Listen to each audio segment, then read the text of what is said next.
Hello, hello, hello, check. Okay, fine. আচ্ছা, so আমরা ছিলাম হচ্ছে ইলেকট্রোকেমিস্ট্রিতে ছিলাম। ইলেকট্রোকেমিস্ট্রিতে আমরা অনেকগুলো টপিক কভার করে নিয়েছি। আমাদের ননস ইকুয়েশন অব্দি হয়ে গেছে। আমরা একদম শুরু থেকে স্টার্ট করেছিলাম, যেখানে কন্ডাক্টেন্স, কন্ডাক্টিভিটি, কোল্ডার্স ল, তারপরে আমরা ইলেকট্রোকেমিক্যাল সেল, তার কনস্ট্রাকশন, এবং তারপরে আমরা এসেছিলাম ননস ইকুয়েশনে। নর্মালটা ছিল হচ্ছে E naught cell equal to E naught cathode minus E naught anode, যেটা নন স্ট্যান্ডার্ড কন্ডিশনে। আর নন স্ট্যান্ডার্ড কন্ডিশনে ছিল ননস ইকুয়েশন। এই অবধি আমরা স্টাডি করেছিলাম। আচ্ছা, ননস ইকুয়েশন বলো, কোল্ডার্স ল বলো, এগুলোর উপরে নিউমেরিক্যালের জন্য যে সেপারেট ক্লাসটা করব, একটা ক্লাস করব যেটাতে পুরো ফুল নিউমেরিক্যালটাই করব। সেই নিউমেরিক্যাল ক্লাসের নিউমেরিক্যাল গুলো নিয়ে ডিসকাস করব। আজকে আমরা এখন চলে যাচ্ছি ইলেকট্রোলাইসিস এবং ফ্যারাডেজ ল এই পোরশনটাতে। সো ইলেকট্রোলাইসিস জিনিসটা কি? ইলেকট্রোলাইসিস হচ্ছে জিনিসটা, আমরা এটা প্রথমেও পড়েছিলাম। ইলেকট্রোলাইসিস হচ্ছে ইলেকট্রিক্যাল এনার্জি সাপ্লাই করব, তার জন্য কেমিক্যাল রিঅ্যাকশনস হবে। ইলেকট্রিক্যাল এনার্জি সাপ্লাই করলে কেমিক্যাল রিঅ্যাকশনস হবে।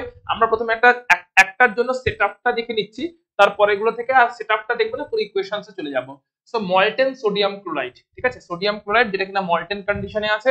সো একটা ধরো ফর এক্সাম্পল বিকার নেওয়া হয়েছে, যে বিকারের মধ্যে আছে হচ্ছে মল্টেন সোডিয়াম ক্লোরাইড, যে বিকারের মধ্যে আছে molten sodium chloride. Molten sodium chloride আছে মানে ক্লিয়ারলি Na প্লাস আয়ন আর Cl মাইনাস আয়ন প্রেজেন্ট আছে। Na প্লাস আয়ন প্রেজেন্ট আছে অ্যাজ ক্যাটায়ন, আর Cl মাইনাস আয়ন প্রেজেন্ট আছে as anion. So Na plus আয়নও প্রেজেন্ট আছে, Cl মাইনাস আয়নও প্রেজেন্ট আছে, দুজনেই প্রেজেন্ট আছে as cation and anion. Na plus ion present আছে as cation and Cl minus ion present আছে অ্যাজ অ্যানায়ন। ঠিক আছে, এবারে এই অবস্থাতে দেওয়া হয়েছে দুটো ইলেকট্রোড, দুটো মেটাল রড, গ্রাফাইট রড বা কোনো মেটাল রড, তাদেরকে বাইরে থেকে কানেক্ট করা হয়েছে সার্কিটের থ্রু দিয়ে, এবং এখানে একটা ব্যাটারির সঙ্গে কানেকশন আছে এবং একটা সুইচও আছে। ব্যাটারি এবং তারপর একটা সুইচের থ্রু দিয়ে কানেকশন আছে। সুইচটা অন করলে সার্কিট কমপ্লিট হয় এবং ব্যাটারির থ্রু দিয়ে কারেন্টটা ফ্লো হওয়া শুরু হয়।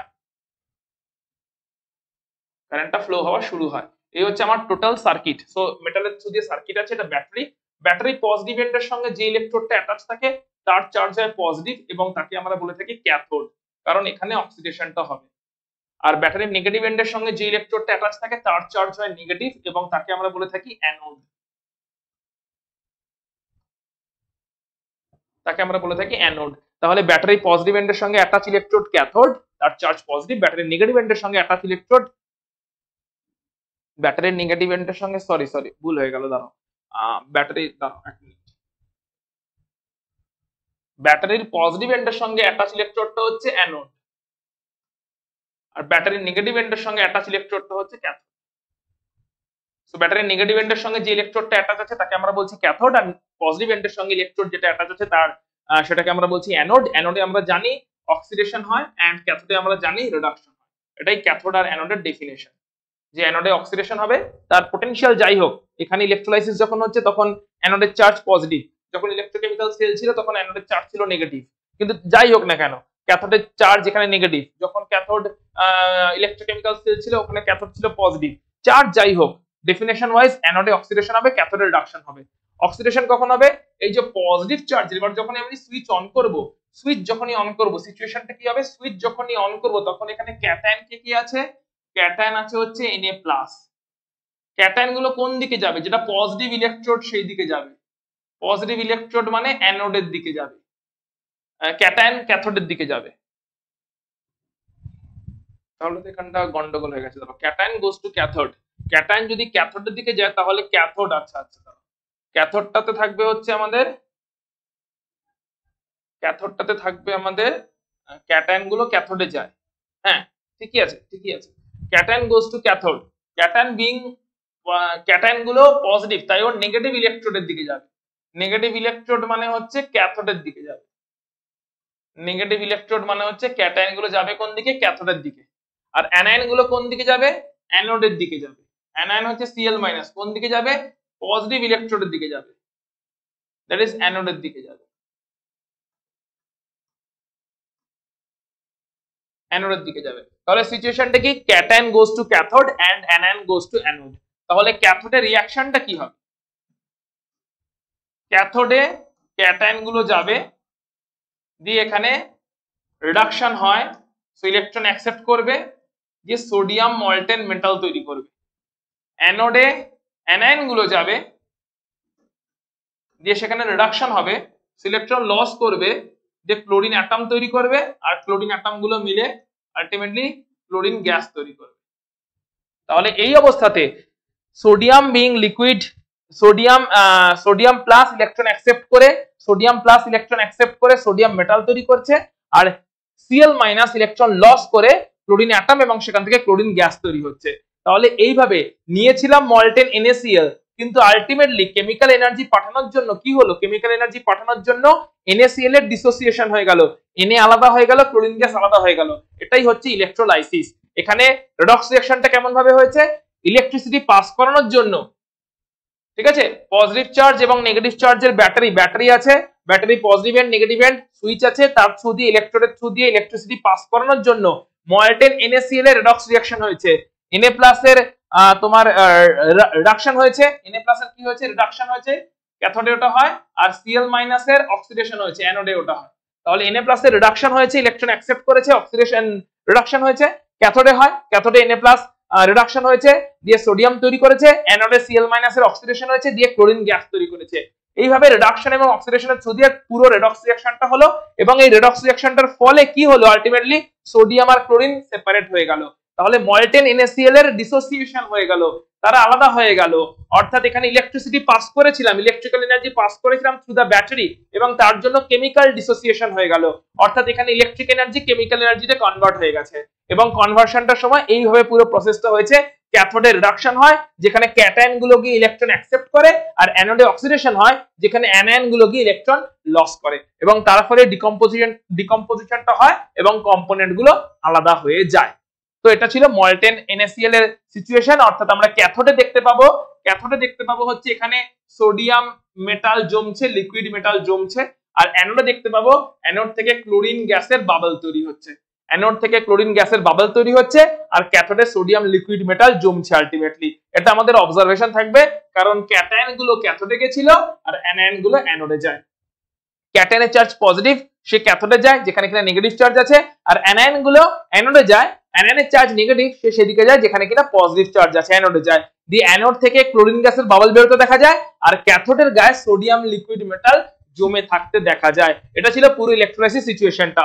তোটাই আমরা দেখলাম কেস 1, ফার্স্ট কেস দেখলাম যেখানে মল্টেন সোডিয়াম ক্লোরাইড দেওয়া হয়েছে, এখানে কোনো জলের ব্যাপার নেই, তাই অ্যাকুয়াস সলিউশন নেই, শুধু মল্টেন কন্ডিশন ছিল, তাই Na প্লাস আর Cl মাইনাস ছাড়া আর কেউ এখানে ছিল না।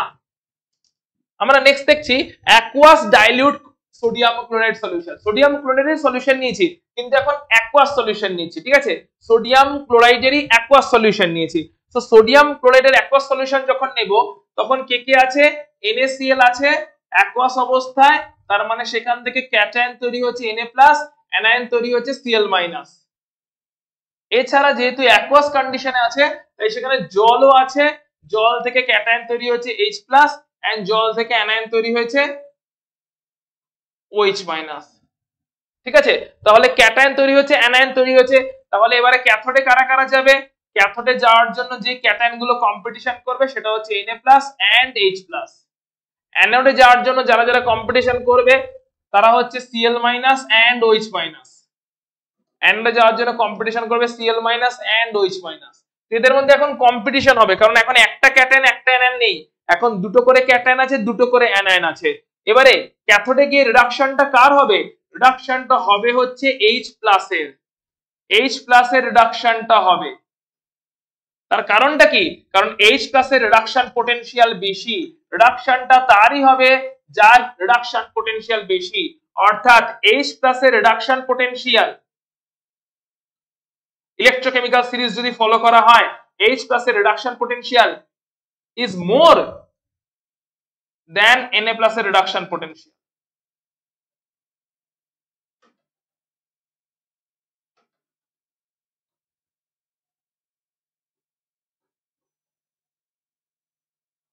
is more than Na plus এর রিডাকশন পটেনশিয়াল। H plus এর রিডাকশন পটেনশিয়াল বেশি, Na plus এর রিডাকশন পটেনশিয়াল কম। যেহেতু Na plus এর রিডাকশন পটেনশিয়াল কম, তাই H plus এরই আলটিমেটলি রিডাকশনটা হয়ে যাবে। একই হবে অ্যানোডে কি হবে, Cl মাইনাস OH মাইনাস, এখানে H plus জিতেছে, এখানে OH মাইনাস জিতবে, অর্থাৎ OH মাইনাস এর অক্সিডেশন পটেনশিয়াল বেশি, মানে রিডাকশন পটেনশিয়াল কম, তাই এখানে OH মাইনাস এরই অক্সিডেশনটা হবে, OH মাইনাস ইলেকট্রন লস করবে, দিয়ে OH র্যাডিক্যাল তৈরি করবে, OH র্যাডিক্যাল গুলো কম্বাইন করে জল এবং অক্সিজেন গ্যাস তৈরি করবে।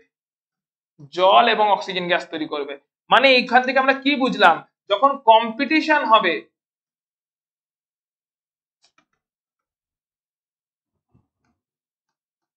যখন কম্পিটিশন হবে তখন কে জিতবে? যেটা হচ্ছে ক্যাথোডে রিডাকশন হয়, তাই যা রিডাকশন পোটেনশিয়াল বেশি সে আগে ক্যাথোডে গিয়ে রিডিউসড হবে। অ্যানোডে অক্সিডেশন হয়, অ্যানোডে হয় হচ্ছে অক্সিডেশন, তাই যার অক্সিডেশন পোটেনশিয়াল বেশি মানে রিডাকশন পোটেনশিয়াল কম, সে যাবে হচ্ছে অ্যানোডে। অর্থাৎ অ্যানোডে এবং ক্যাথোডে জিতবেটা কারা? যার যে পোটেনশিয়ালটা বেশি। যদি রিডাকশন পোটেনশিয়ালের রেসপেক্টে সবটা আমরা দেখি, কারণ রিডাকশন ফরম্যাটে রিডাকশন পোটেনশিয়ালের রেসপেক্টে দেখবো, ইলেকট্রোকেমিক্যাল সিরিজও রিডাকশন পোটেনশিয়ালের রেসপেক্টেই তৈরি হয়েছে। তাহলে যদি সবটাকে আমরা রিডাকশন পোটেনশিয়ালের বেসিসে দেখি তাহলে বলবো রিডাকশন পোটেনশিয়ালের ভ্যালু যার বেশি, অর্থাৎ যে ইলেকট্রোকেমিক্যাল সিরিজের নিচের দিকে আছে, যাদের রিডাকশন পোটেনশিয়ালের ভ্যালু বেশি তারা ক্যাথোডে গিয়ে রিডাকশন করবে, কম্পিটিশনে সেই জিতবে। আর যার রিডাকশন পোটেনশিয়ালের ভ্যালু যত কম তার অক্সিডেশন হবে এবং অ্যানোডে গিয়ে সেই আগে অক্সিডাইজ হবে ইলেকট্রন অ্যাকসেপ্ট করে। যার রিডাকশন পোটেনশিয়ালের ভ্যালু যত কম তার অক্সিডেশন হবে, যার রিডাকশন পোটেনশিয়ালের ভ্যালু যত বেশি তার রিডাকশন হবে। অ্যাকর্ডিংলি কম্পিটিশনে কেউ না কেউ জিতবে, যে জিতবে তার ইলেকট্রিক্যাল ডিসোসিয়েশনটা হয়ে যাবে। যে কম্পিটিশনে জিতবে, এখানে H+ আর OH- কম্পিটিশনে জিতছে, Na+ H+ এর মধ্যে H+, Cl- OH- এর মধ্যে OH-, এরাই কম্পিটিশনে জিতছে। যারা কম্পিটিশনে জিতবে তারাই বেসিক্যালি কম্পিটিশনে যারা জিতছে তারাই বেসিক্যালি কি হবে?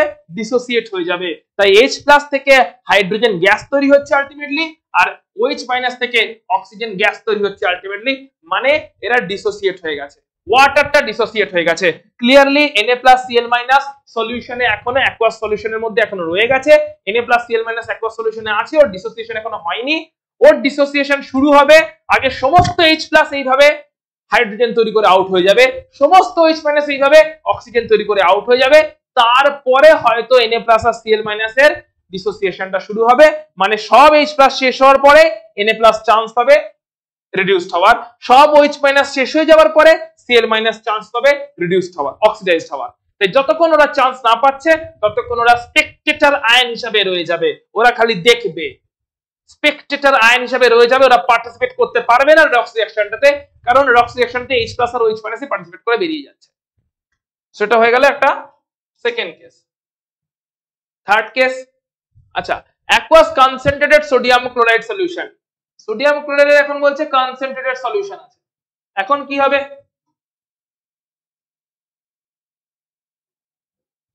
সো এখন আছে আমাদের কাছে aqueous concentrated sodium chloride solution, aqueous concentrated sodium chloride solution. তাহলে এইখানটা দিয়ে আমরা কেমন ভাবে করব? কনসেন্ট্রেটেড সোডিয়াম ক্লোরাইড সলিউশনটাকে নিয়ে আমরা কেমন ভাবে এগোবো? দেখো এখানে কনসেন্ট্রেটেড বলেছে মানে সোডিয়াম ক্লোরাইডটা একটু হলো বেশি অ্যামাউন্টে আছে। সো এখানে ক্যাটায়ন কে NaCl আছে, এখানে তার মানে ক্যাটায়ন আছে Na+, অ্যানায়ন আছে Cl-, ঠিক আছে, অ্যাকুয়াস সলিউশন মানে আয়নের ডিসোসিয়েশন হয়ে থাকবে। এছাড়া অ্যাকুয়াস আছে, কনসেন্ট্রেটেড হলেও অ্যাকুয়াস তো আছে, তার মানে জলও আছে, মানে there is H+ and there is OH-। So similar competition এখানেও হবে। তার মানে ক্যাথোডে কোন কোন ক্যাটায়ন গুলো যাবে? ক্যাথোডে যাবে হচ্ছে H+ এবং Na+। অ্যানোডে কোন কোন অ্যানায়ন গুলো যাবে? অ্যানোডে যাবে হচ্ছে OH- and Cl-, OH- and Cl-, এরা অ্যানোডে যাবে। সো এখন কোশ্চেন হচ্ছে ক্যাথোডে জিতবে কে? অ্যাজ ইউজুয়াল H+ এর সাইজ স্মল, তাই ক্যাথোডের রিডাকশনটা H+ এরই হবে। যতই কনসেন্ট্রেশন Na+ এর বেশি থাকুক না কেন, H+ এর সাইজ স্মল হওয়ার জন্য H+ আগে ক্যাথোডে পৌঁছবে এবং সেখান থেকে এটা স্মল সাইজের জন্য ওর মোবিলিটি বেশি। H+ আয়নের সাইজ স্মল থাকছে, সাইজ স্মল থাকার জন্য Na+ আয়নের যতই কনসেন্ট্রেশন থাকে, Na+ আয়নের কনসেন্ট্রেশন কিন্তু অনেক বেশি, কারণ কনসেন্ট্রেটেড NaCl সলিউশন নিয়েছি, কিন্তু যতই কনসেন্ট্রেশন থাকে NaCl এর, সেখানে H+ এর সাইজ স্মল হওয়ার জন্য এর মোবিলিটি বেশি, মানে মুভমেন্টের বেশি হবে।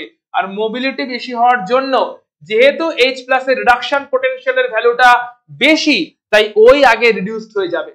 ঠিক আছে, H+ এর এমনি রিডাকশন পোটেনশিয়ালের ভ্যালু বেশি, তার উপরে আবার মোবিলিটিও বেশি, কারণ সাইজ স্মল, তো রিডাকশন পোটেনশিয়ালের ভ্যালু বেশি মানে ওরই আগে রিডিউসড হওয়ার কথা যেরকম আগের কেসে হচ্ছিল, আবার সাইজ কম হওয়ার জন্য মোবিলিটি বেশি এবং সেই কারণে ওই আগে রিলিজ হয়ে যাবে, ওই আগে তোমার রিডিউসড হয়ে যাচ্ছে। তার মানে এখানে H প্লাসটাই আগে রিডিউসড হচ্ছে, যদিও বা NaCl এর Na প্লাসের কনসেন্ট্রেশন বেশি ছিল, কিন্তু বেশি কনসেন্ট্রেশনের ক্রাউডের মধ্যে থেকেও H প্লাসটাই আগে ক্যাথোডে পৌঁছচ্ছে এবং সেখানে আগে রিডিউসড হচ্ছে, কারণ রিডাকশন পটেনশিয়াল বেশি।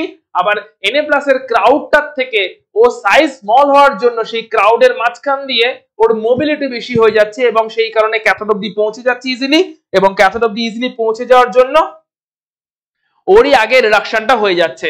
অন্যদিকে অ্যানোডে কে কে আছে? অ্যানোডে আছে হচ্ছে OH মাইনাস আর Cl মাইনাস। এখন দেখো OH মাইনাসের সাইজ অত স্মল নয়, যদিও বা OH মাইনাসেরই আগে অ্যানোডে পৌঁছানোর কথা এবং অ্যানোডে গিয়ে ওর অক্সিডেশন হওয়ার কথা যেরকমটা আগে হচ্ছিল, তার কারণ OH মাইনাসেরই এখানে রিডাকশন পটেনশিয়াল কম, অক্সিডেশন পটেনশিয়াল বেশি, তাই OH মাইনাসেরই অক্সিডেশন হওয়ার কথা যেরকমটা আগে হচ্ছিল, কিন্তু ওর সাইজ অতটা স্মল নয়। দুটো অ্যাটম মিলে তৈরি হয়েছে, একটা অ্যানায়ন মাইনাস চার্জ আছে, সো এখানে সাইজ অতটা স্মল নয়। সাইজ স্মল না হওয়ার জন্য OH মাইনাসের মোবিলিটি অতটা বেশি নয়। মোবিলিটি বেশি না হওয়ার জন্য NaCl এর Cl মাইনাসের যে ক্রাউডটা আছে, কারণ concentrated NaCl solution, concentrated NaCl সলিউশনের মধ্যে কনসেন্ট্রেটেড যে NaCl সলিউশন আছে ওখানে Cl মাইনাসের যে ক্রাউডটা আছে, ওই ক্রাউডের মধ্যে থেকে OH মাইনাসের মোবিলিটি বেশি না হওয়ার জন্য OH মাইনাস অ্যানোডে গিয়ে আগে অক্সিডাইজ হতে পারছে না, যদিও বা ওর অক্সিডেশন পটেনশিয়াল বেশি ছিল, রিডাকশন পটেনশিয়াল কম ছিল। তাই এখানে কনসেন্ট্রেশনটা ওভার পাওয়ার করে যাচ্ছে, অর্থাৎ অক্সিডেশন হতে Cl মাইনাসের অক্সিডেশন হয়ে যাচ্ছে এবং তার জন্য আমরা দেখতে পাচ্ছি অ্যানোডে ক্লোরিন গ্যাস তৈরি হচ্ছে। তাই এক্ষেত্রে একটা এক্সেপশন কেস হয়ে গেল যে অ্যানোডে তৈরি হলো ক্লোরিন গ্যাস, ক্যাথোডে তৈরি হলো তোমার আগের মতনই হাইড্রোজেন গ্যাস, বাট অ্যানোডে আগের মতন অক্সিজেন গ্যাস তৈরি হলো না, কনসেন্ট্রেশন বেশি হওয়ার জন্য সেটাই আগে ডিসচার্জ হয়ে গেল, কনসেন্ট্রেশন বেশি হওয়ার জন্য সেটারই আগে অক্সিডেশন হয়ে গেল, যদিও বা অক্সিডেশন পটেনশিয়াল কম ছিল কিন্তু কনসেন্ট্রেশন বেশি। অন্যদিকে যার অক্সিডেশন পটেনশিয়াল বেশি সেই OH মাইনাসের মোবিলিটি কম, তাই কনসেন্ট্রেটেড Cl মাইনাসের ক্রাউড থেকে OH মাইনাসের মোবিলিটি ভালো না হওয়ার জন্য ও পৌঁছতেই পারছে না অ্যানোড অবধি, এবং সেই কারণে Cl ক্লোরিন গ্যাসটাই আগে রিডিউসড হয়ে যাচ্ছে, মানে Cl মাইনাসে আগে অক্সিডাইজড হয়ে যাচ্ছে এবং Cl মাইনাস অক্সিডাইজড হয়ে গিয়ে ক্লোরিন গ্যাস তৈরি করছে এবং ক্লোরিন গ্যাস আমরা দেখতে পাচ্ছি অ্যানোড থেকে বাবল হচ্ছে।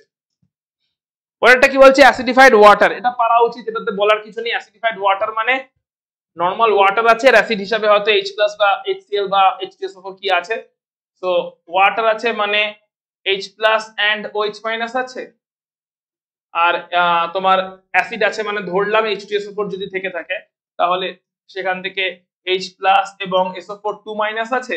সো এখানে ক্লিয়ারলি H+ তো কমন, ক্যাটায়ন হিসাবে H+ আছে, তার মানে ক্যাথোডে H+টাই যাবে এবং সেখানে গিয়ে সেটা রিডিউসড হবে এবং হাইড্রোজেন গ্যাস তৈরি করে আউট হয়ে যাবে, কারণ একটাই ক্যাটায়ন আছে, কমন ক্যাটায়ন। অ্যানোডে গিয়ে একটা কম্পিটিশন হবে এন্ড অ্যাজ ইউজুয়াল OH- জিতবে, ওরই আগে তোমার অক্সিডেশনটা হয়ে যাবে, ওই আগে ইলেকট্রন লস করবে এবং অক্সিডেশন হয়ে যাবে, যদিও বা SO4 2- ছিল, বাট SO4 2- এক্ষেত্রে স্পেকটেটর আয়ন হিসাবে রয়ে যাবে, ওর অক্সিডেশন হবে না, আগে OH- এরই অক্সিডেশন হবে এবং OH- থেকে OH র্যাডিক্যাল তৈরি হবে এবং ওই OH র্যাডিক্যাল গুলো থেকে তৈরি হবে হচ্ছে অক্সিজেন গ্যাস।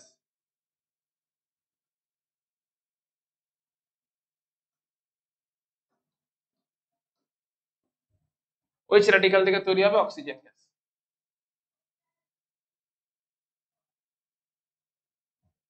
OH- থেকে অক্সিডেশন হয় OH র্যাডিক্যাল থেকে অক্সিজেন গ্যাস তৈরি হচ্ছে, অর্থাৎ এখানে ক্লিয়ারলি OH- SO4- এর মধ্যে SO4 2- এর মধ্যে OH- আগে ডিসচার্জ হচ্ছে, ওর অক্সিডেশন পটেনশিয়াল বেশি, রিডাকশন পটেনশিয়াল কম। সো রিডাকশন পটেনশিয়াল যার কম তারই অক্সিডেশন পটেনশিয়াল বেশি এবং তারই আগে অক্সিডেশনটা হচ্ছে বাই লুজিং ইলেকট্রন। SO4 2- ক্ষেত্রে স্পেকটেটর আয়ন হিসেবে রয়ে যাচ্ছে। ক্লিয়ারলি দেখতে পাচ্ছি ভলিউমের রেশিও কত, হাইড্রোজেন গ্যাস যেটা তৈরি হচ্ছে, অক্সিজেন গ্যাস যেটা তৈরি হচ্ছে, তাদের ভলিউমের রেশিও হচ্ছে hydrogen half is to oxygen 1, that is clearly 2:1। সুতরাং হাইড্রোজেন এবং অক্সিজেন গ্যাস যেটা তৈরি হলো, হাইড্রোজেন গ্যাস 1 মোল H+ থেকে হাফ মোল হাইড্রোজেন গ্যাস তৈরি হয় আর 1 মোল OH- থেকে 1 মোল অক্সিজেন গ্যাস তৈরি হচ্ছে। তার মানে আলটিমেটলি অক্সিজেন গ্যাস কতটা তৈরি হচ্ছে? অক্সিজেন গ্যাস তৈরি হচ্ছে 1 ভলিউমে, হাইড্রোজেন গ্যাস তৈরি হচ্ছে হাফ ভলিউমে, তার মানে এদের রেশিওটা কি হচ্ছে, এদের রেশিওটা হয়ে যাচ্ছে 2:1, অর্থাৎ আলটিমেটলি ক্যাথোডে যে গ্যাসটা তৈরি হচ্ছে আর অ্যানোডে যে গ্যাসটা তৈরি হচ্ছে তাদের ভলিউমের রেশিও হচ্ছে 2:1, হাইড্রোজেন ইস টু অক্সিজেন। আচ্ছা, অ্যাকুয়াস কপার সালফেট সলিউশনের ইলেকট্রোলাইসিস হবে ইউজিং প্ল্যাটিনাম ইলেকট্রোড। প্ল্যাটিনামটা হচ্ছে একটা ইনার্ট ইলেকট্রোড, সো নরমালি যেরকম হওয়ার কথা সেরকমই হবে। Cu2+ কপার সালফেট অ্যাকুয়াস মানে কি কি আছে, CuSO4 আছে, যেখানে Cu2+ তৈরি হচ্ছে আর SO4 2- তৈরি হচ্ছে, Cu2+ তৈরি হচ্ছে আর SO4 2- তৈরি হচ্ছে। আর এট দ্য সেম টাইম আছে হচ্ছে Cu2+ তৈরি হচ্ছে, SO4 2- তৈরি হচ্ছে, আর আছে হচ্ছে ওয়াটার, আর আছে হচ্ছে ওয়াটার যেটা কিনা H+ তৈরি করছে আর OH- তৈরি করছে, H+ তৈরি করছে আর OH- তৈরি করছে, অর্থাৎ একটা আছে Cu2+ এবং SO4 2-, একটা আছে হচ্ছে H+ এবং OH-, Cu2+ SO4 2- আর একটা আছে হচ্ছে H+ এবং OH-, এরাই আছে কম্পিটিশনে। এবার এদের মধ্যে ক্যাটায়ন কে কে, তো এখানে ক্যাটায়ন কম্পিটিশন হবে হচ্ছে H+ আর Cu2+ এর মধ্যে, এন্ড এখন Cu2+ এর রিডাকশন পটেনশিয়াল বেশি 0.34 ভোল্ট, তাই Cu2+ আগে এখানে রিডিউসড হয়ে যাবে, দিয়ে কপার মেটাল তৈরি করবে, অর্থাৎ এখন কিন্তু H+ চান্স পেল না, যার রিডাকশন পটেনশিয়াল বেশি, Cu2+ এর রিডাকশন পটেনশিয়াল বেশি, তাই Cu2+ এরই কিন্তু এখানে আগে রিডাকশনটা হয়ে গেল, H+ কিন্তু এখন স্পেকটেটর আয়ন হয়ে গেছে। অ্যানোডে কি হবে, অ্যানোডে হচ্ছে SO4 2- যাচ্ছে এবং হচ্ছে OH- যাচ্ছে, SO4 2- যাচ্ছে এবং OH- যাচ্ছে, এক্ষেত্রে OH- এরই তোমার অক্সিডেশন পটেনশিয়াল বেশি থাকে বা রিডাকশন পটেনশিয়াল কম থাকে, তাই OH- থেকে ইলেকট্রন লস হবে, অক্সিডেশনটা হবে এবং OH র্যাডিক্যাল তৈরি হবে, এবং আগের মতনই যেরকম দেখছিলাম OH র্যাডিক্যাল গুলো কম্বাইন করে আলটিমেটলি জল এবং তার সঙ্গে হচ্ছে অক্সিজেন গ্যাস।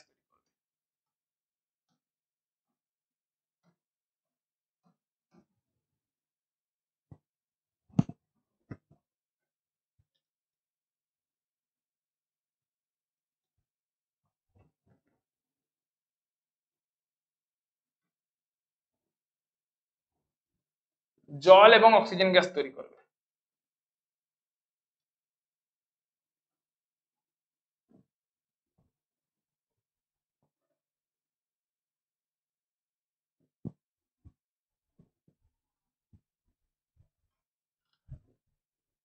সেটা হচ্ছে সিচুয়েশন, তার মানে Cu2+ তৈরি হলো, ওদিকে OH- তৈরি হলো, Cu2+ এখানে উইন ওভার করলো আর ওখানে OH- উইন ওভার করলো, সেটা হচ্ছে পুরো জিনিসটা সিচুয়েশন CuSO4 এবং ওয়াটার থেকে।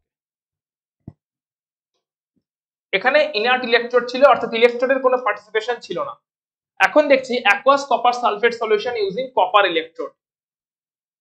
So aqueous copper sulphate solution মানে এখন একই রকম ভাবে কপার সালফেট থেকে তো Cu2+ আর SO4 2- তৈরি হচ্ছে, আর ওয়াটার থেকে অ্যাজ ইউজুয়াল H+ আর OH- তৈরি হচ্ছে। তাহলে ক্যাটায়নে ক্যাথোডে কে কে কম্পিটিশনে আসছে, ক্যাথোডে কম্পিটিশনে আসছে Cu2+ এবং H+, দুটো ক্যাটায়ন অ্যাজ ইউজুয়াল আগেই আমরা দেখেছি Cu2+ এর রিডাকশন পটেনশিয়াল বেশি, তাই Cu2+ এই দুটো ইলেকট্রন আগে অ্যাকসেপ্ট করবে এবং রিডিউসড হয়ে যাবে, দিয়ে কপার মেটাল তৈরি করবে। অ্যানোডে কি হচ্ছে দেখি, অ্যানোডে অক্সিডেশন হয়, এখানে কম্পিটিশন কার কার মধ্যে আছে, এখানে কম্পিটিশন তো দুটো অ্যানায়ন আছে তাদের মধ্যে আছেই, কিন্তু এখানে আরো একজন কম্পিটিটর আছে, এটা হচ্ছে ক্রুশিয়াল প্লেস। এখানে যেহেতু কপার ইলেকট্রোড, তাই কপার ইলেকট্রোডটা নিজেও এখানে কম্পিটিশনে আছে, কপার মেটালটা নিজেও এখানে অক্সিডেশন হওয়ার কম্পিটিশনে আছে। যদিও বা কপার ইলেকট্রোড ছিল, বাট কপার ইলেকট্রোড এখানে কম্পিটিশনে ছিল না, কারণ কপার ইলেকট্রোডটার অক্সিডাইজ রিডিউসড হওয়ার কোনো টেন্ডেন্সি নেই। কপার ইলেকট্রোড সে কিন্তু কপার ইলেকট্রোড, অর্থাৎ এই তিনজনের মধ্যে Cu2+ তার রিডিউসড হওয়ার টেন্ডেন্সি আছে, ইলেকট্রন অ্যাকসেপ্ট করে, H+ তারও রিডিউসড হওয়ার টেন্ডেন্সি আছে, যদিও সেটা কম বাট আছে, ইলেকট্রন অ্যাকসেপ্ট করে, কিন্তু কপার মেটাল তার তো আর ইলেকট্রন অ্যাকসেপ্ট করার কোনো টেন্ডেন্সি নেই। কপার মেটালটা কেন এলো এখন কম্পিটিশনে, কারণ এখন যে বিকারটা নিয়েছি CuSO4, সেই অ্যাকুয়াস সলিউশন অফ CuSO4 এর বিকারের মধ্যে যে ইলেকট্রোড গুলো ডোবানো আছে সেগুলো কপার ইলেকট্রোডই, তারাও ইলেকট্রন লস বা গেইন করতে পারে, কপার নিজেই ইলেকট্রন লস বা গেইনে পার্টিসিপেট করতে পারে, অর্থাৎ যে মেটাল ইলেকট্রোড গুলো ডোবানো হয়েছে এখন CuSO4 এর অ্যাকুয়াস সলিউশনে, সেই মেটাল ইলেকট্রোড গুলো কিন্তু কোনো ইনার্ট ইলেকট্রোড, প্ল্যাটিনাম ইলেকট্রোড বা গ্রাফাইট ইলেকট্রোড নয়, সেটাও একটা অ্যাক্টিভ ইলেকট্রোড, সেটা হচ্ছে কপার ইলেকট্রোড। তাই ইনার্ট ইলেকট্রোড যদি হতো সে কম্পিটিশনেই থাকতো না, না ক্যাথোডে রিডিউসড হওয়ার কম্পিটিশনে থাকতো, না অ্যানোডে অক্সিডাইজড হওয়ার কম্পিটিশনে থাকতো, সে কম্পিটিশনেই থাকতো না। কিন্তু এখন কি হচ্ছে, সো তাহলে আমরা কোথায় আমরা যেটা দেখছিলাম সেটা হচ্ছে কপার ইলেকট্রোডটা কিন্তু সবসময় আছে অ্যাজ অ্যান অ্যাক্টিভ ইলেকট্রোড, ঠিক আছে, অ্যাক্টিভ ইলেকট্রোড হিসেবে কিন্তু কপারটা আছে। ক্যাথোডেও কপার ইলেকট্রোড আছে, অ্যানোডেও কপার ইলেকট্রোড আছে, কারণ আগের সবকটা কেসে গ্রাফাইট ইলেকট্রোড ছিল অথবা প্ল্যাটিনাম ইলেকট্রোড ছিল, যারা কিনা ইনার্ট ইলেকট্রোড ছিল, যারা কিনা পার্টিসিপেট করছিল না কোনো অক্সিডেশনে বা রিডাকশনে, ইলেকট্রন লস বা গেনের চক্করে তারা ছিল না। কিন্তু কপার ইলেকট্রোড হচ্ছে এখন অ্যাক্টিভ ইলেকট্রোড, এই ইলেকট্রন অ্যাকসেপ্ট বা লসের পার্টিসিপেশন করবে, অ্যাকসেপ্ট তো করবে না, কপার বিং মেটাল অ্যাকসেপ্ট তো করবে না কখনো ইলেকট্রন, কিন্তু লস তো ডেফিনেটলি করবে, মানে অক্সিডেশনে তো পার্টিসিপেট করবে, রিডাকশনটাতে পার্টিসিপেট করবে না। ক্যাথোডে যেহেতু রিডাকশন হচ্ছে, তাই রিডাকশনের সময় কপারের কোনো রোল নেই, কপার 2+ টাই ইলেকট্রন অ্যাকসেপ্ট করছে, দিয়ে কপার হচ্ছে H+ এরও ইলেকট্রন অ্যাকসেপ্ট করে হাইড্রোজেন গ্যাস হওয়ার চান্সেস ছিল, কিন্তু যেহেতু কপারের রিডাকশন পটেনশিয়াল বেশি, তাই কপারটা এখানে তোমার রিডাকশন পটেনশিয়াল বেশি হওয়ার জন্য কপারটাই এখানে হচ্ছে তোমার ইলেকট্রনটা অ্যাকসেপ্ট করে রিডিউসড হচ্ছে। কিন্তু এইখানে এখন এই তিনজন আছে, এই তিনজনের মধ্যে কপারেরও বিং মেটাল ইলেকট্রন লস করে অক্সিডাইজড হওয়ার টেন্ডেন্সি আছে। সো অ্যানোডে যেহেতু অক্সিডেশনটাই হয়, অ্যানোডে যেহেতু অক্সিডেশনটাই হয়, সেই অক্সিডেশনে কিন্তু OH- এরও যেরকম ইলেকট্রন লস করার টেন্ডেন্সি আছে, সালফেটেরও যেরকম ইলেকট্রন লস করার টেন্ডেন্সি আছে, কপার ইলেকট্রোডটা যেটা তারও ইলেকট্রন লস করার টেন্ডেন্সি আছে। এই তিনজনের মধ্যে কপারের ইলেকট্রন লস করার টেন্ডেন্সি হচ্ছে সবথেকে বেশি, তাই এখন এই দুটো অ্যানায়ন স্পেকটেটর অ্যানায়ন হয়ে যাবে, কপার অ্যাক্টিভ মেটালটা যেটা কিনা নিজেই ইলেকট্রোড ছিল, সে এখন ইলেকট্রন লস করে কপার 2+ আয়ন তৈরি করবে। সো সিচুয়েশনটা হবে অ্যানোডের কপার মেটালটা ইলেকট্রন লস করে কপার 2+ তৈরি করে, এর জন্য অ্যানোডটা আস্তে আস্তে করোড হতে থাকে, করোশন অফ অ্যানোড হতে থাকে, কারণ অ্যানোডের কপার মেটালগুলো ইলেকট্রন লস করে যায় এবং কপার 2+ আয়ন তৈরি করে। লস করে যাওয়া মানে কপার 2+ আয়ন তৈরি করা মানে কপার মেটালটা তো লস হয়ে যাচ্ছে, ইলেকট্রনটা তো লস হয়ে যাচ্ছে, সো করোশন হতে থাকে অ্যানোডে। আর ক্যাথোডে গিয়ে ওই যে কপার 2+ গুলো তৈরি হচ্ছে অ্যানোড থেকে, সেই কপার 2+ গুলো ক্যাথোড থেকে দুটো করে ইলেকট্রন অ্যাকসেপ্ট করে, দিয়ে কপার মেটাল হিসাবে ক্যাথোডে ডিপোজিট হতে থাকে, তার জন্য ক্যাথোডের থিকনেস বাড়তে থাকে, ক্যাথোডে কপার মেটাল আরো থিকনেস বাড়তে থাকে, থিকনেস ইনক্রিজেস, তার মানে ক্যাথোডেও কপার মেটাল ছিল, কপার ইলেকট্রোড ছিল, তার উপরে আরো কপার এসে ডিপোজিট হচ্ছে, থিকনেস বাড়ছে। আর অ্যানোডেও কপার মেটাল ছিল, সেই কপার মেটাল ইলেকট্রন লস করে কপার 2+ আয়ন হয়ে যাচ্ছে, যে আয়নটা কিনা আবার এইখানে আসছে, দিয়ে আবার কপার মেটাল হিসেবে ডিপোজিট হচ্ছে।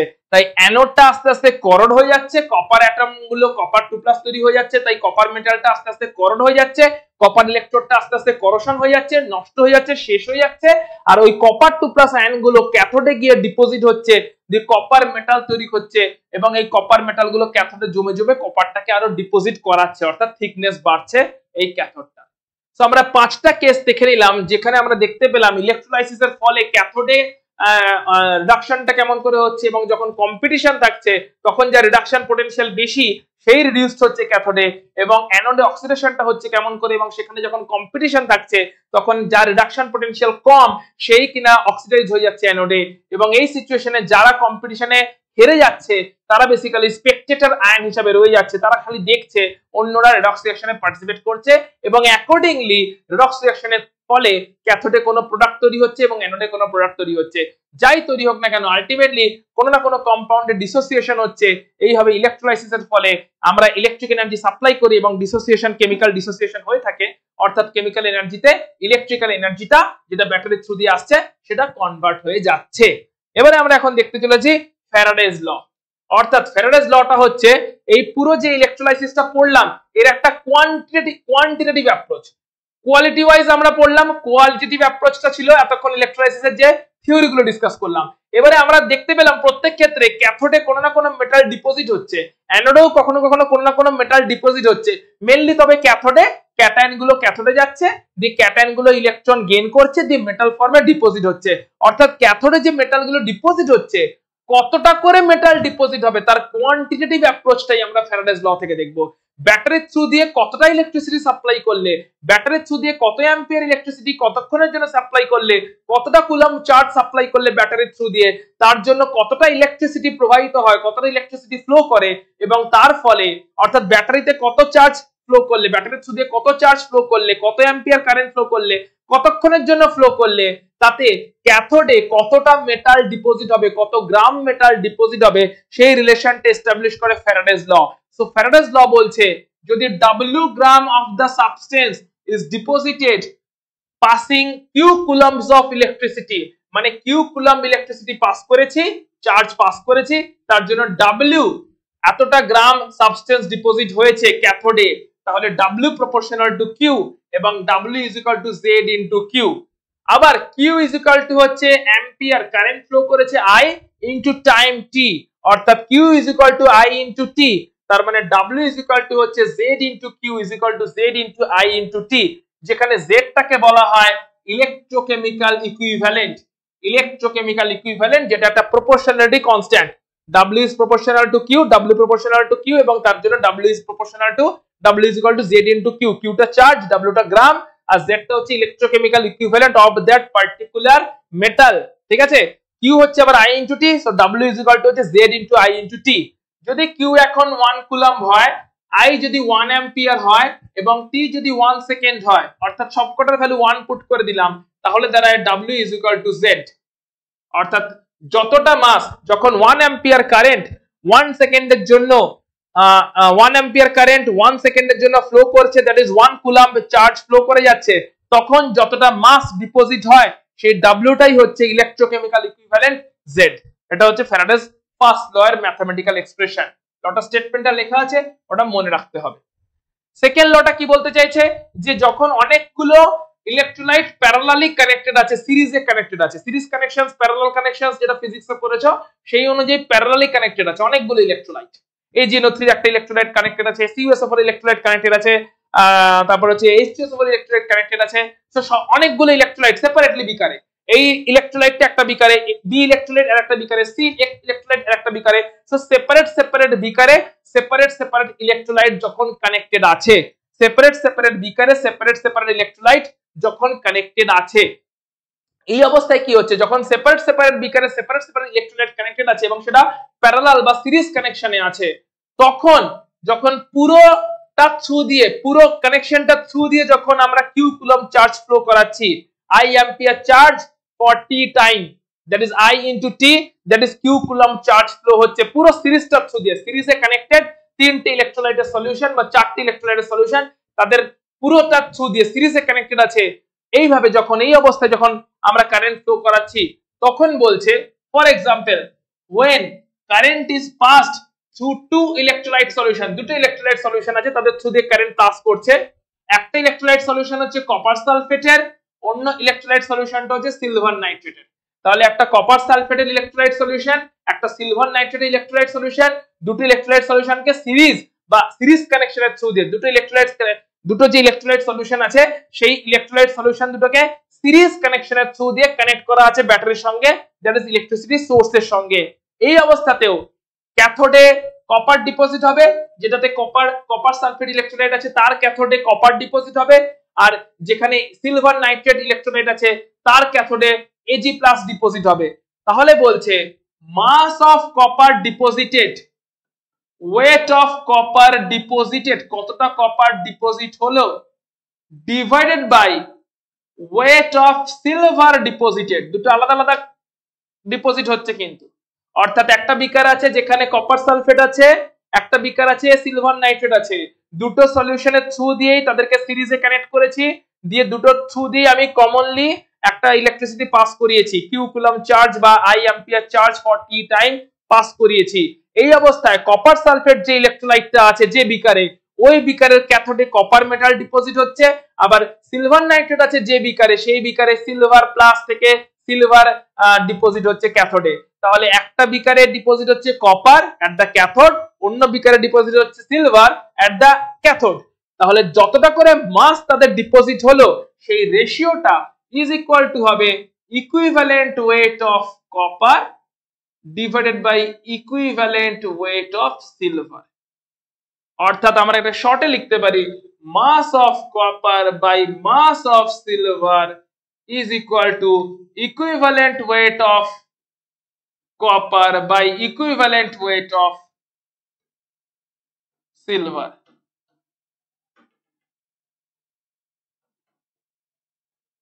আবার একটু আগে আমরা ফার্স্ট ল থেকে কি জেনেছি, মাস ইজ ইকুয়াল টু হয় z into i into t। একটু আগে আমরা জেনেছি এই মাসের ভ্যালুটা এখানে আমরা পুট করতে চলেছি, মাসের যে এক্সপ্রেশনটা ফার্স্ট ল থেকে পেয়েছি সেটা এখানে পুট করতে চলেছি। তাহলে কি দাঁড়াবে,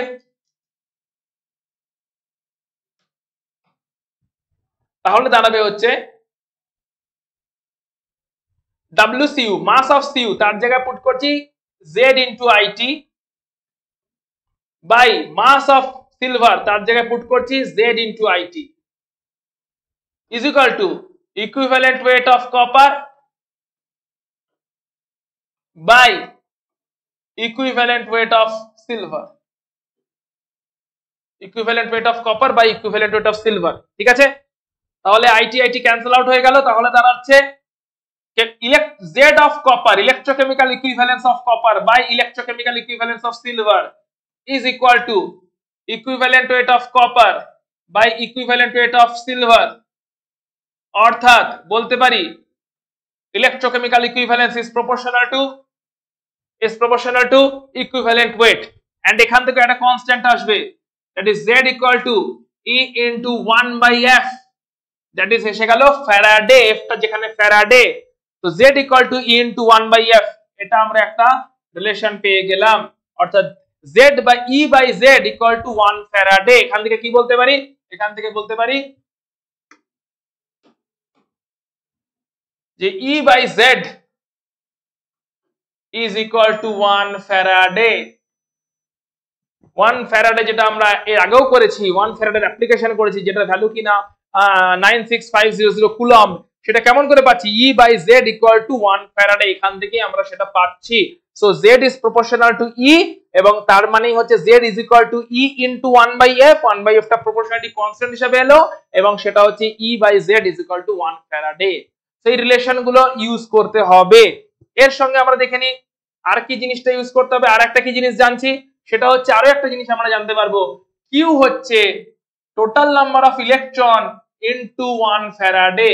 সো 1 ফ্যারাডেকে ডিফাইন করা হয় কেমন করে, 1 faraday is equal to charge of 1 mole electron, 1 mole ইলেকট্রনের charge of 1 mole electron, 1 mole ইলেকট্রনের চার্জকেই বলা হয় 1 ফ্যারাডে। তাহলে কোন একটা প্রসেসে যদি n মোল ইলেকট্রন ট্রান্সফার হয়, তাহলে সেই প্রসেসের টোটাল যে চার্জটা ট্রান্সফার হচ্ছে সেটা হচ্ছে nf ফ্যারাডে, যেটাই কিনা q। ফর এক্সাম্পল, ধরো কোন একটা প্রসেসে Fe2+ থেকে Fe3+ তৈরি হয়েছে, মানে এখানে 1 মোল ইলেকট্রনেরই ট্রান্সফার হয়েছে, কারণ 1 মোল ইলেকট্রনই এখানে লস্ট হয়েছে। 1 মোল Fe2+, 1 মোল ইলেকট্রন লস করে 1 মোল Fe3+ তৈরি করেছে। 1 মোল Fe2+, 1 মোল Fe3+ কনভার্ট হয়েছে, 1 মোল Fe2+ থেকে 1 মোল Fe3+ তৈরি হয়েছে, যেখানে 1 মোল ইলেকট্রন লস্ট হয়েছে। তাহলে মোট কতটা চার্জের এখানে আদান প্রদান হলো, চার্জ কতটা এক্সচেঞ্জ হলো। সো মোট charge, total charge is equal two 1 mole ইলেকট্রনের charge into number of moles n। 1 mole ইলেকট্রনের চার্জ হচ্ছে 1 Faraday into number of electrons হচ্ছে 1 মোল, তার মানে এখানে টোটাল চার্জের অ্যামাউন্ট হচ্ছে 1 ফ্যারাডে, যার ভ্যালু হচ্ছে 96500 কুলম্ব। সেরকম করে আমাদের পুরো প্রসেসটাকে আমাদের খেয়াল রাখতে হবে, এবং এখান থেকেই নিউমেরিক্যালস বা যা কিছু আসার সেগুলো আসবে। তাহলে এখানে আমরা আজকে টোটাল ইলেকট্রোলাইসিস থ্রু দি ইলেকট্রোলাইসিসের পুরো জায়গাটাকে কভার আপ করলাম, এবং ইলেকট্রোলাইসিসটাকে পুরোপুরি কভার আপ করার থ্রু দিয়ে পুরো আমাদের ইলেকট্রোকেমিস্ট্রিটা আজকে শেষ হচ্ছে। নেক্সট ক্লাসে আমরা একটু নিউমেরিক্যাল দেখবো, সমস্ত নিউমেরিক্যালের প্যাটার্ন গুলো দেখবো যত রকমের হতে পারে। এখানেও ফর্মুলা যা ডিসকাস করে দিয়েছি এগুলোর বেসিসে নিউমেরিক্যাল থাকবে। এখানে এই পুরো জিনিসটা ডেরিভেশন করে দেওয়া আছে। এই যে চার্জ অফ 1 মোল ইলেকট্রন, এটাই হচ্ছে 1 ফ্যারাডে। ঠিক আছে, একটা ইলেকট্রনের charge 1.602 into 10⁻⁻19 coulomb. 1 mole electron মানে Avogadro number of electron, multiply করে দিলেই 1 মোল ইলেকট্রনের চার্জ পেয়ে যায়, যেটাকেই বলা হয় 1 ফ্যারাডে। ঠিক আছে, এবং সেখান থেকে আমরা বলতে পারি যে টোটাল চার্জ যতটা ফ্লো করছে Q ইজ ইকুয়াল টু কত মোল ইলেকট্রন ইনটু 1 ফ্যারাডে। কত মোল ইলেকট্রন ইনটু 1 ফ্যারাডে। যেমন এই প্রসেসটাতে 1 মোল ইলেকট্রন ট্রান্সফার হয়েছে, Na+ একটা ইলেকট্রনকে অ্যাকসেপ্ট করে সোডিয়াম মেটালে কনভার্ট হয়েছে। তার মানে বলতে পারি এখানে আমাদের কি হয়েছে, এখানে 1 মোল ইলেকট্রন ট্রান্সফার হয়েছে, মানে 1 ফ্যারাডে চার্জ এখানে ফ্লো করেছে। ওকে, তো নিউমেরিক্যাল চলে আসছে, আমরা নিউমেরিক্যালের ক্লাসটা আমরা নেক্সট ক্লাসে করব। আজকে আমাদের এখানে পুরোপুরি ইলেকট্রোকেমিস্ট্রি পার্টটা শেষ হচ্ছে, এবং ইলেকট্রোকেমিস্ট্রি যে পার্টটা শেষ হচ্ছে নেক্সট ক্লাসে আমরা নিউমেরিক্যাল থাকবে পুরোপুরি ভাবে।